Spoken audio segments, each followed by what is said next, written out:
Hey guys, and welcome to this week's Early Stoppage. We are back, me and Mr. Mental himself, Ray Thompson. We are here. We want to thank you all for listening. Shout out to MMA Mental. I mean, we've got Ray who's going to promote the site enough, but they've got fantastic things. I mean, they're hosting this show. They've got a ton of news for you guys. Also, shout out to MMA Victor, the best fantasy MMA site on the internet. Tonight, we're going to be running through the biggest news stories of the week. Reviewing the last event, previewing the next event. We've got the Early Stoppage game show, and of course we're going to talk to our guest, and that's all hopefully within 30 minutes. But first of all, Ray, Mr. MMA Mental, how's it going? I've got no complaints. You got no complaints? Things are going very well. I'm very pleased to hear it. We're going to talk to you specifically a bit later in the show, see how things are going. But first of all, there has been some big news this week. But before we get to that, did you watch the event over the weekend? I did. Did you enjoy it? It was another fantastic event. We've had a run of events now which have been great with some great finishes. Yeah, we had like 8 knockouts on that card. But before we get to that, we've got to cover the news this week. The biggest news stories. The first one is Dana said to GSP, it's his choice whether it's Anderson Silva or Johnny Hendricks next. To me, that is absolutely absurd. I think Johnny Hendricks has deserved this title shot. What do you think, Ray? I think it's a joke. I think it was a joke that Nick Diaz got the fight, and we saw how one-sided that fight was. No champion should pick his opponents at the end of the day. They should fight the number one contender. Johnny Hendricks has been the number one contender for a long time. I mean, he's literally annihilated the top of that division. If GSP doesn't fight Johnny Hendricks next, he should be stripped of the title, in my opinion. I completely see where you're coming from. However, does that super fight not interest you? I'd rather watch GSP versus Johnny Hendricks, I'd rather see Anderson Silva versus Chris Weidman. They're the two fights that interest me at the moment. I think I have to agree. However, yeah, I want to see the super fight, but I think Hendricks has more than earned his shot. I mean, he's on something like a 6-fight win streak against top 10 guys. He's really on a roll right now. He's got the style to beat GSP. What would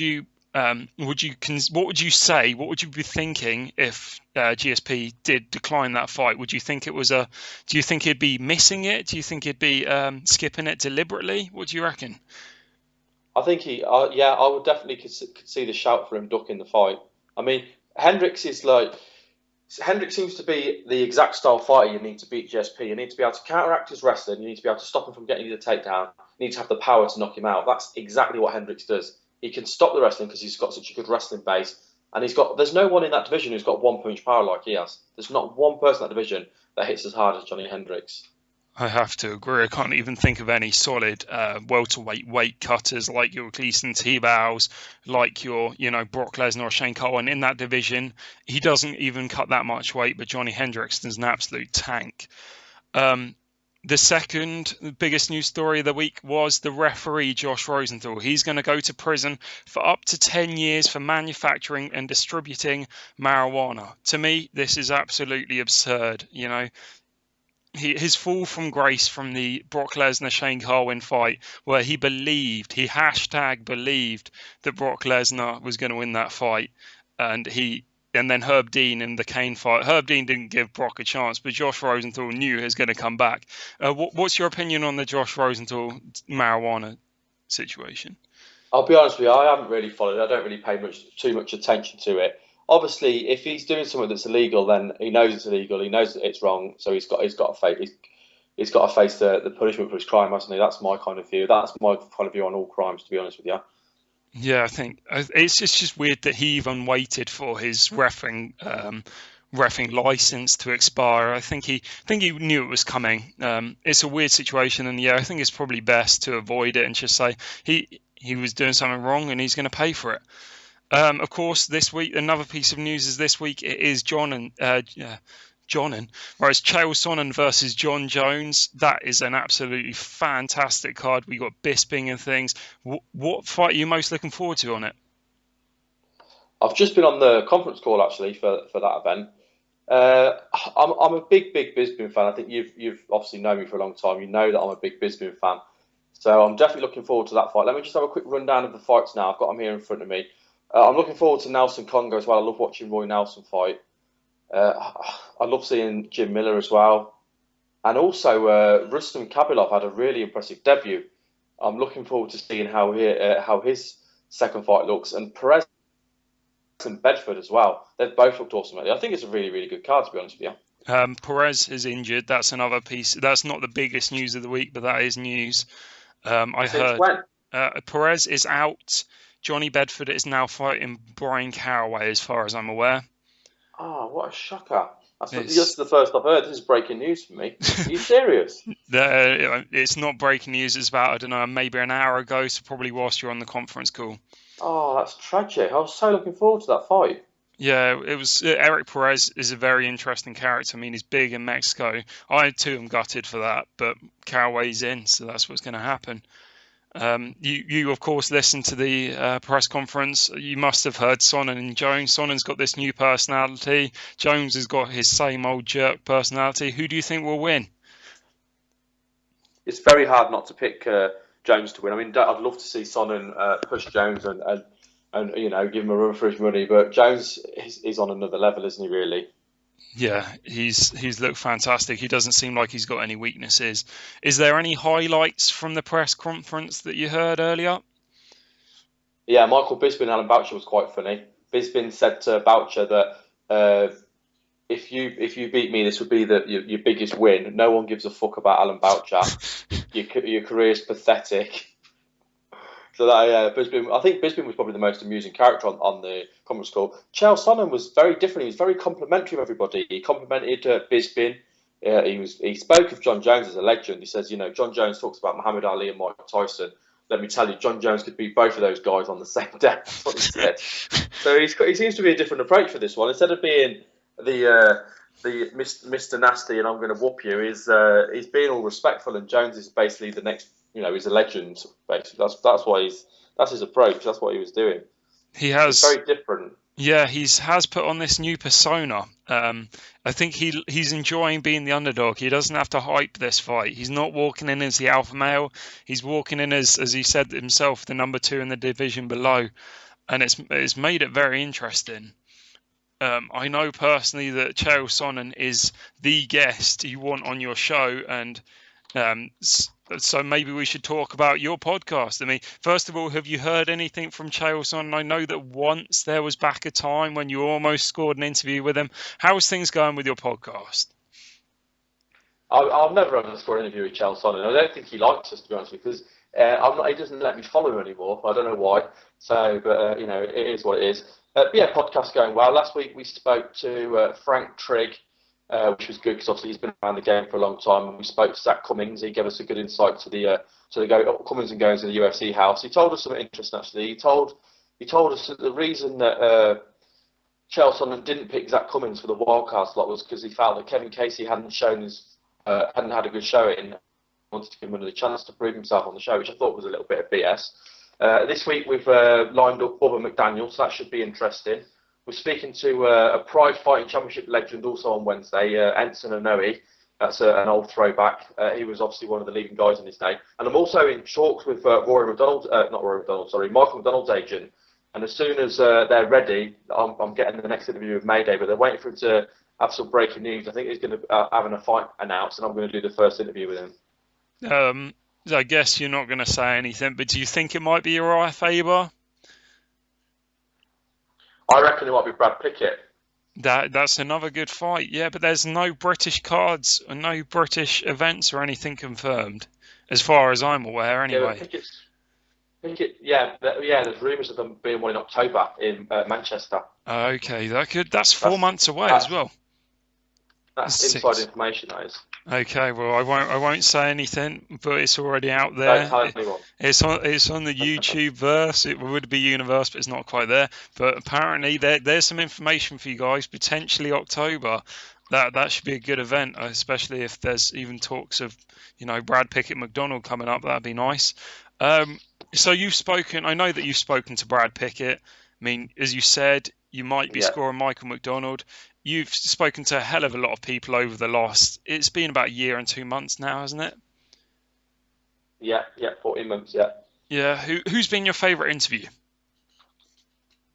Wow, there's a question. You know what? I've done some really enjoyable interviews. I mean, obviously Tyson Fury was a big interview. That was kind of like he was a bit like a Chael Sonnen, I suppose, because he was portraying a character. Obviously, that got us a lot of attention. So that's probably been my biggest interview. I really enjoyed speaking to Bruce Buffer. I enjoyed speaking to Bjorn Rebney. I enjoyed speaking to Big John McCarthy. To be honest with you, I enjoy speaking to most of the guys that I've interviewed, especially when they're, and obviously guys in Bill, especially when it's somebody I've followed for a long, long time. Like I spoke to Matt Linland. I remember when Matt Linland burst onto the scene in UFC. So get to speak to him and get his take on that. You know, and again, I spoke with Brian Emerson, and he was a great interview as well. I've done so many interviews that have been so enjoyable to do. It's very hard to pick one as my favourite. Tyson Fury was probably my biggest interview. Yeah, because you had thousands of people who listened to that. I know that for sure. I did. I know my friends wanted to listen to it. It was a fantastic interview, and I still think he's an idiot for calling out Cain Velasquez. But that's my personal opinion. I mean, he wasn't the only jury who won this weekend, because of course Mars jury also won. But yeah, he's a character for sure. So you couldn't give me one name. I know we spoke to Henzo Gracie back in the day.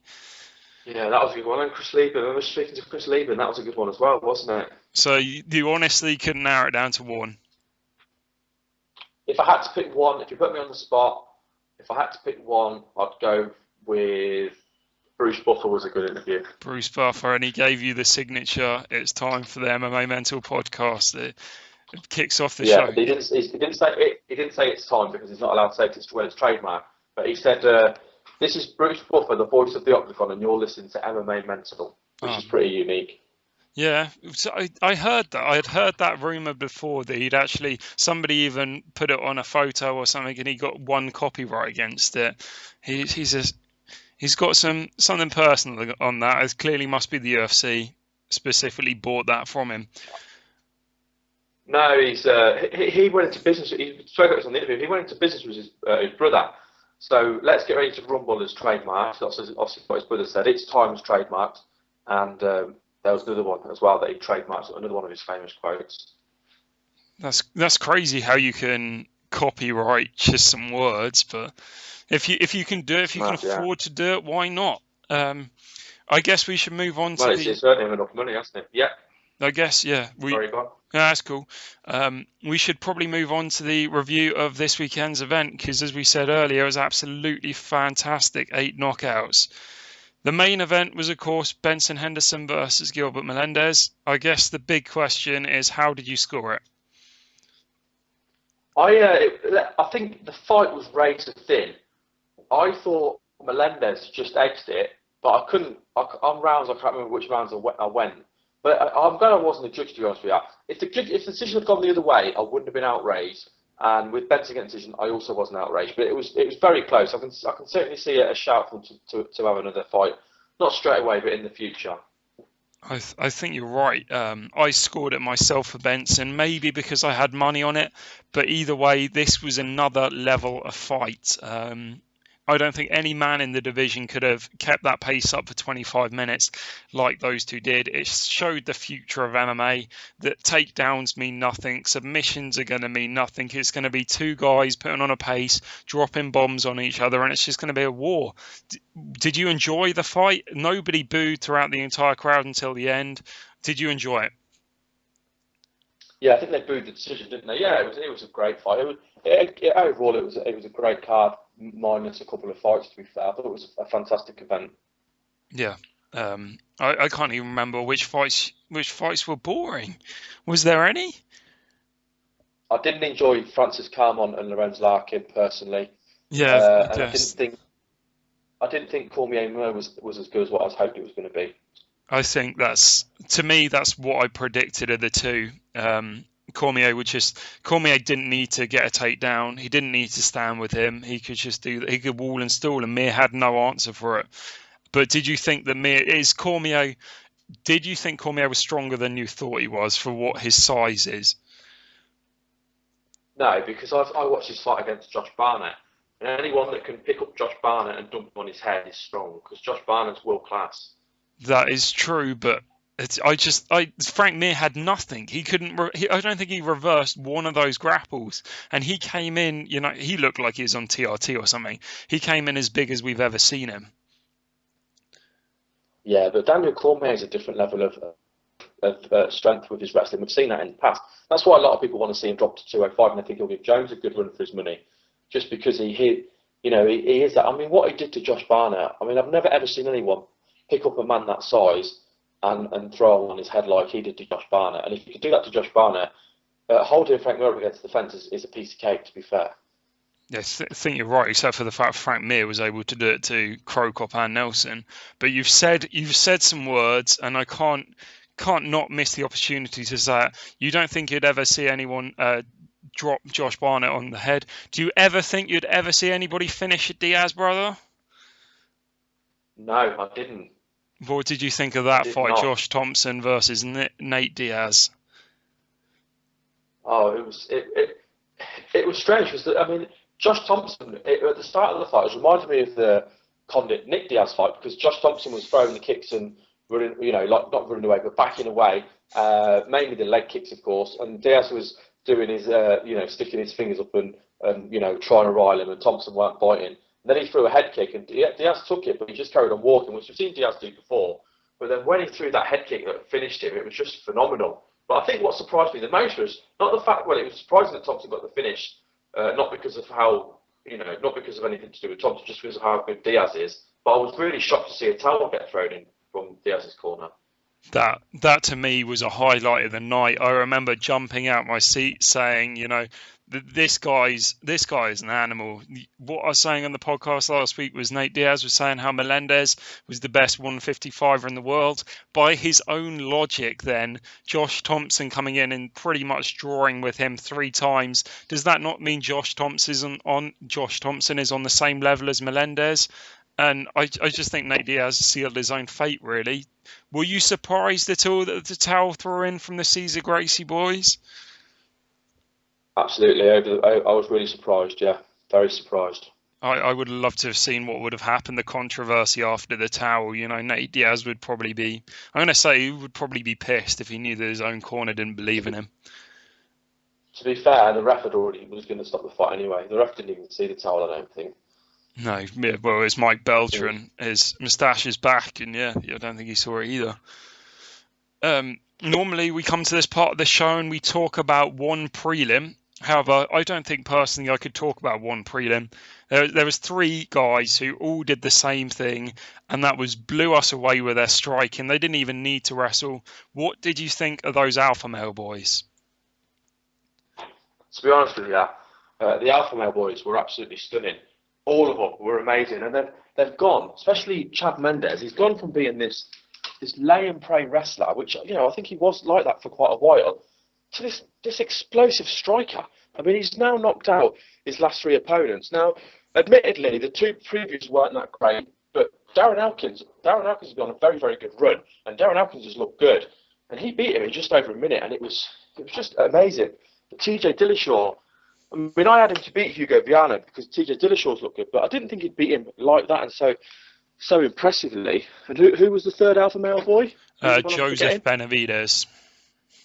Oh, God. See, that fight went the way I expected it to go. I mean, no disrespect to Darren Uniyama, but Benavidez is on a whole other level. So that fight didn't surprise me as much as the other 2 did. I think I was exactly right. However, I think originally I had all 3 of them getting decisions. But I was prepared for Dillashaw. Dillashaw I thought was in for a closer fight than the other 2, purely because this Viana's undefeated. But I was not expecting them to win the way as they did, and they were fantastic. Overall, though, who stole the show? I had Dillashaw to win by some. I didn't think he'd go a distance because of how good his wrestling is. But obviously, I didn't expect him to do it like the way he did either. I thought Viana was a black belt. That was why I was questioning whether he'd get the sub.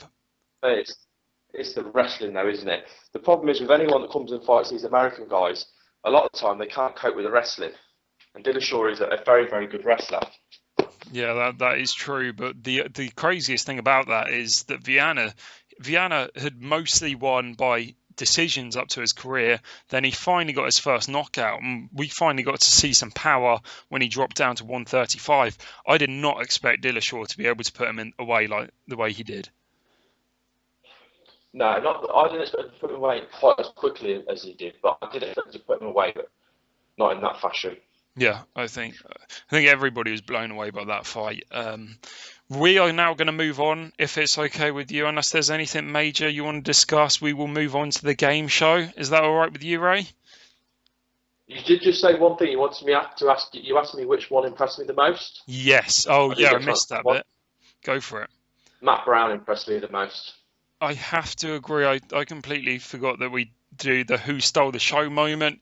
Yeah, I think Matt Brown did. His elbows to the kidney. That's something we haven't seen before. Is that legal? Ray? Yeah, it's you're not allowed to hit the back, but yeah, you can punch and kick it. Yeah, as far as I'm aware, it is. But Matt Brown is just a prospect killer. They need to stop putting these guys. I'll tell you who dodged the bullet for that fight, Dan Hardy. That is true. I thought that maybe I think it's boxing where you can't throw hits to the kidney. I think that's my bad. However, I think Pride. We're not boxing. Yeah, but maybe it's just something in my head. I do also think that maybe one of the other alpha male guys could have done it, but man, that first round was so impressive. And Matt Brown, like you said, prospect killer. He's on a five win run, including Stephen Thompson. He's looked a beast, and then he's not supposed to beat Mike Swick as well. Who would you give him next? This was a hard debate because he's still calling out GSP against all odds. He is still doing it. Would you even put him near that top 10 yet? I'd give him someone up near the top 10 that's a pure striker, and maybe someone coming off of a loss. I wouldn't mind seeing him fight Carlos Condit, to be honest with you. I think that'd be a good fight. When you said that, I thought you were going to say Martin Kampman, a pure striker coming off a loss. Even if Safadine loses, that's what you've got. But wouldn't he just go for the takedown like he did against Stephen Thompson, like he looked like he was going to do against Jordan? Yeah, but you've got to remember, Condit is a different level of beast to Stephen Thompson. I mean, Condit's more wound-out. Thompson's very one-dimensional. Condit's not. Also, another one to think about would be Matt Brown versus Robbie Lawler. That is an exciting fight. We'll see. We'll have to see if any of these guys get injured, because it's unfortunate, but it does happen quite a lot. Like I said with Eric Perez, I'm sure there was another fight earlier that was called out due to an injury, but I don't think it was a big fight. These injuries happen often, but Matt Brown, he's stepped up multiple times. And yeah, how would you have seen that Dan Hardy fight play out if it did go down? I think he'd have dragged Dan Hardy into a brawl, to be honest with you, and I think he'd have ended up getting a stoppage. He looks like a different fighter at the minute. This isn't the same fighter that come off Ultimate Fighter Season 7. This is a different fighter. He was subbed out in that season by Sidola, wasn't he? Yeah, he was. But and he had, and since then he's been back and forth, won some, lost some. But this guy now we're seeing, he's not just beating everyone that's put in front of him. He's beating them impressively. He's literally dragging them down in the dirt and beating them, beating the living crap out of them, as they say. I mean, what he did, he broke Jordan May. He broke Mike Swick. The fight with Stephen Thompson was just brutal back and forth. And in the end, his cardio was too much for Stephen Thompson. He just looks like a different level of fighter. He really does. He's come on so much. Another name I'm trying to think of is Thiago Alves. Is he injured? He hasn't been around for a while. That'd be another good fight. No, plus he'd be coming off the whole ring rust thing. That'd be a big win if he could get that one. These are all big wins. This is his biggest break in his career, and I know it's a bit personal, but I did put money on that winning fight of the night. This was it. This was the first time Matt Brown finally won a post-fight bonus. And it's about time, isn't it? He deserved it. He deserved that about 5 times over. He's deserved so many in his career, but that was it. This was on the same level of Stan versus Silva, that first round, in my opinion. Yeah, it was just an epic fight. It really was an epic fight. Anyway, I guess now that we've done that segment, we will now move on to the early stoppage. Basically, this is hard to explain, harder than you think to explain, but basically me and my guests will talk about a specific MMA related subject, and the aim is that you can't say yes, no, or a predetermined word. As soon as the word is said, that person loses. So for example, the topic could be describe what a knockout is, and you can't say yes, no, or the word concussion. And this week, the topic, I should say, the topic is John Jones is fighting Chael Sonnen this weekend. Will it be competitive? I was going to make the word wrestling, however, I've gone with takedown. So the 3 words you can't use are yes, no, and takedown. And any variations are like yeah, nah, that sort of thing. That's all illegal. Do you understand the rules, Ray? Yeah, of course I do. Cool. Yeah, it's a classic. I think you said, it was a classic yes or no game. Have you ever had to play something like this before?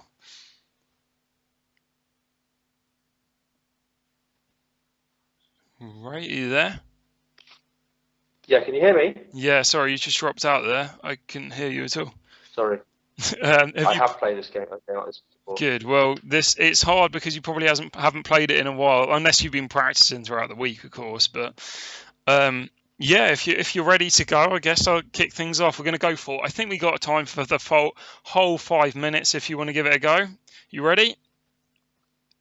Let's go. I will give an intro, and once I hand it over to you, the timer, I guess, will start. So, of course, the fight is going down April the 27th. Chael Sonnen versus John Jones. The hype hasn't been much. We've had the TUF. We've had everything leading up to it. How do you think it will go down, Ray? I think Jones will annihilate him. Do you think Chael Sonnen can win? He's got ways he can win. It's just whether he's able to test where John Jones is weak. We don't even really know if John Jones has got a weakness. Do you think he does? I haven't seen a weakness yet. Was you impressed with Chael Sonnen on The Ultimate Fighter? He was an interesting persona. We haven't seen that before from anyone. Give somebody as much respect as he did. Will John Jones be the first person to put Chael Sonnen on his back? I've seen Chael Sonnen on his back before, so he won't be the first. Do you not remember seeing Chael Sonnen on his back before? Against Anderson Silva, he was, but nobody was really able to out-wrestle him. Will John Jones be the first one to do that? When you say out-wrestle him, give me an example of what you mean. I can give you examples of fights such as, John Fitch versus Paulo Thiago. Okay. I remember seeing Damian Maia get a mounted triangle. So Sonnen was on his back for that fight. Do you remember that fight? That was with the sweep, wasn't it? That was with the sweep. But do you remember the fight? I think I do. I've seen highlights of it. Will John Jones be able to submit him off his back? I think John Jones could submit him off his back or even standing like he did against Machida. I don't see any way that Sonnen can win this fight. Do you? Maybe. If he's able to get something like a double leg, he could put the pressure on, make Jones make a mistake, and he could get him on his back, especially if he uses the clinch, like Daniel Cormier could use the clinch. Do you think Daniel Cormier would have a shot? I think Daniel Cormier would have a shot against anybody. The only thing is, you say about the clinch and the double leg, I don't see where that would help him. I don't see what that would lead to. It would put him right in the air and put him on his arse. How? Because have you not seen a Chael Sonnen fight before?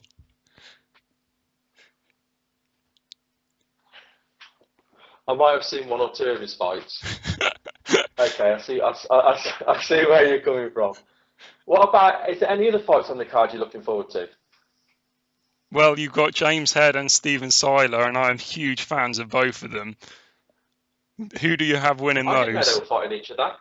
No, they're not. I didn't Oh, know they I said no, didn't I? 3 minutes 16. That's better than last time. The guests are 2-0 up. Jake and Ray have both been able to counteract me. Did you hear last week's show? We finished the game. If you heard last week's show, for people who didn't, basically I started ranting about Ronda Rousey and how she said there will be no sex in the house, and I made a mistake on my own behalf. This was a much better game. Did you feel you were going to win? I wanted you to say takedown. I was close. I was close when I said double leg. Yeah. But no, you were fantastic. I liked how it was a lot slower pace. Me and Jake set a high, fast pace, which make it harder. This one was slower, so you could think. But fair play, you did it. You made me say no. That's twice, and it's been no as well. Can't believe you're losing 2-0 on your own game. All right. To be fair, it was fun. Were you nervous during that? I was nervous. I was very conscientious of what I was saying. Yeah, it's you've played this game before. Have you played this during the week to prepare for it? No, but we grew up watching it was on a TV program. We grew up watching it, and then we used to play it like messing around. Terry Wogan, wasn't it? Was that the one? Not Terry Wogan. Des O'Connor. Yeah, that's the one. My bad, completely. Well, I have to say thank you very much for coming on today. You are, of course, at MMA Mental. You are the host themselves. So if anybody is watching this, they'll see that that's what to follow, as you are a host. But have you had a good time today, Ray? Have we lost you again? Are you still there? I'm back. Yeah. Have you had a good time today? I've enjoyed it. I really appreciate you having me on. So next week you've got Bubba McDaniels on. You said you had Enson Inouye, did you say? Yeah, Bubba McDaniel, Enson Inouye. I'm working on Michael McDonald, but it might be either for this week's show or it might be next week's show. But what the agent said to me is when he's got something to announce, then he'll do the interview. Brilliant. Well, also, I have got some news for you. I am interviewing Joanne Calderwood tomorrow. So that will be out tomorrow on the YouTubes as well for anybody listening. You can catch MMA Mental on YouTube as well. We're all under the same channel. So if you subscribe, because it's free, you'll be able to listen to both podcasts. I want to thank everybody for listening. Next week, I have got Ramses on the show. Have you got anything you'd like to plug for us, Ray? Just make sure as well, if you listen to the show, you enjoy this show, obviously check out MMA Victor Radio. We're building up a fancy community. We're just starting out, but we're hoping we're going to be hitting a lot of people. We're hoping to build it up. We're going to have all of our radio shows are going to be on there as well. So this show, MMA Mental, The Word on the Street, and the MMA Podcast, we're all coming together for one big radio network. So obviously make sure you check that out as well. It is a brilliant site as well. Nobody beat me on this last event because I got all 10 out of 11 picks right, I think. How well did you do, Ray? There was 12 fights, weren't there? I went 9-3. Oh, then I must have gone 10-2, but that doesn't. Yeah, I probably accidentally picked the guy Clifford Starks to out wrestle the other guy, but on other sites I changed my mind, so I'm all over the place on the internet. I need to stick to MMA Victor. That's where it's at, people. So check it out. Next week I'll have The Word on the Street. Rams is on. He will be giving conspiracy theories like crazy. He's a fantastic guy. So check it out next week. Thanks a lot for Ray for coming on. Hopefully we can get you on in the future. Yeah, my pleasure. And thanks guys for listening. We'll see you next week.